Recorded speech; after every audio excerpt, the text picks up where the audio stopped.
ఇప్పుడు మనం స్టాండింగ్ ఆసనాలు వేసుకోవాలి. స్టాండింగ్ ఆసనాలు వేసుకునే ముందు మన బాడీని మనం ఫ్లెక్సిబుల్గా పెట్టుకోవాలి. బాడీని ఫ్లెక్సిబుల్గా పెట్టుకోవాలి అంటే మనం ఏం చేయాలి? మనకి నెక్ రొటేషను, షోల్డర్ రొటేషను, తర్వాత హిప్ మూమెంట్, మనకి ఇదేంటి నీ మూమెంట్, తర్వాత ఈ లెగ్ మూమెంట్, ఇవన్నిటికి దీన్ని మనం ఫస్ట్ నెక్ మూమెంట్తో స్టార్ట్ చేద్దాం. దీన్ని గ్రీవా శక్తి వికాసక సూక్ష్మ వ్యాయామం అంటాం.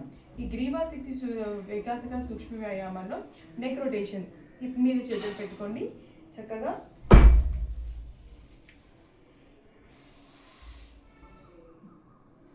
ఊపిరి పీలుస్తూ పైకి, ఊపిరి వదులుతూ కిందకి ఇలా రావాలి. అలాగే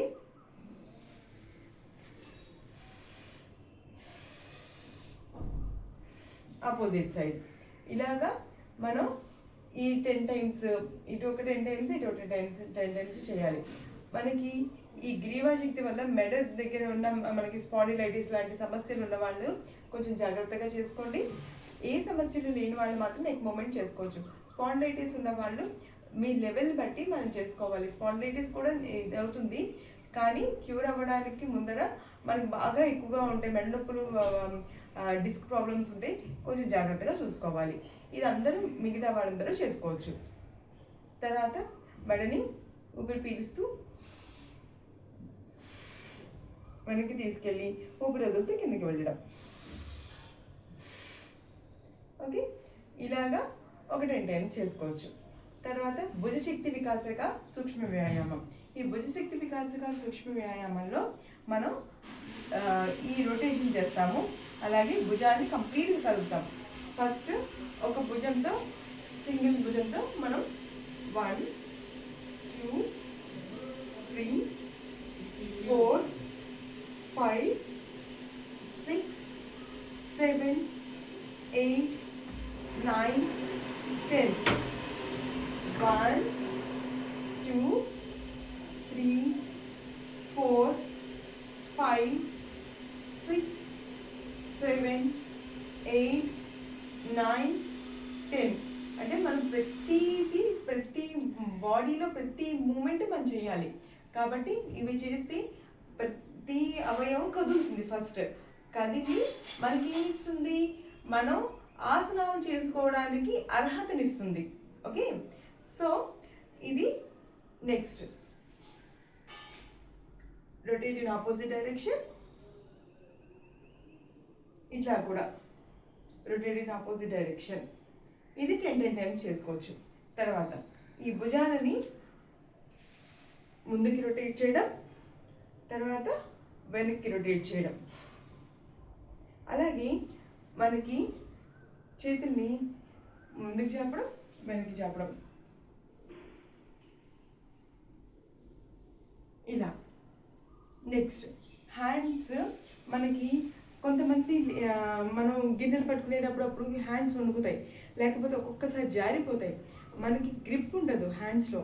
సో హ్యాండ్స్లో గ్రిప్ రావడానికి ఇలా వీడియోలో చూపిస్తున్న విధంగా మీరు చక్కగా హ్యాండ్స్ గ్రిప్ తెచ్చుకోవచ్చు.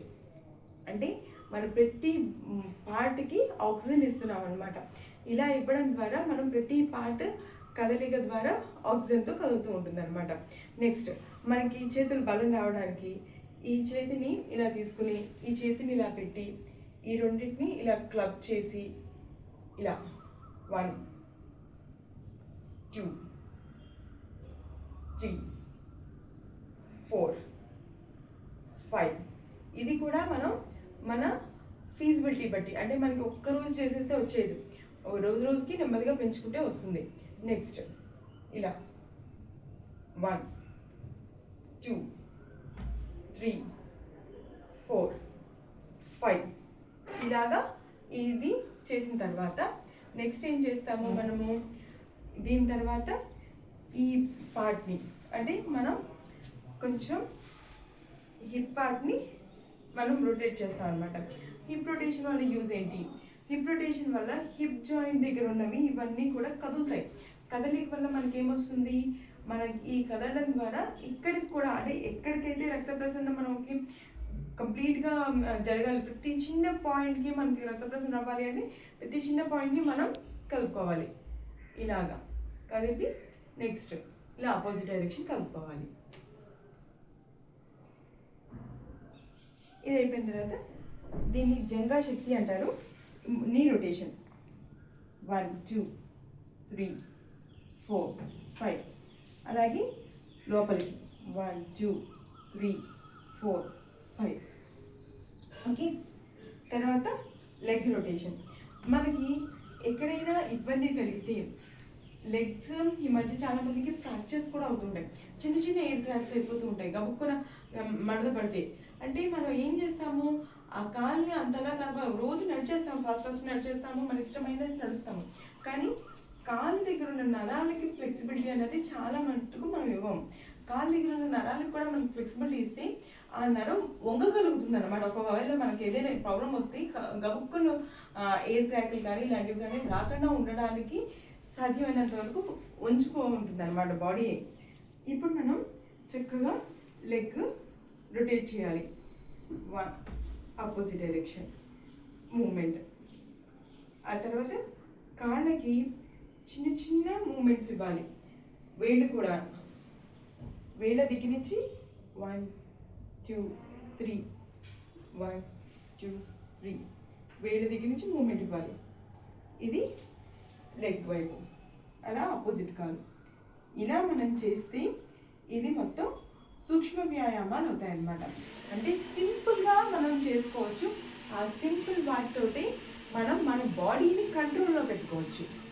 ఓకే, దీని తర్వాత మనం ఆసనాలకు వెళ్తాం అన్నమాట.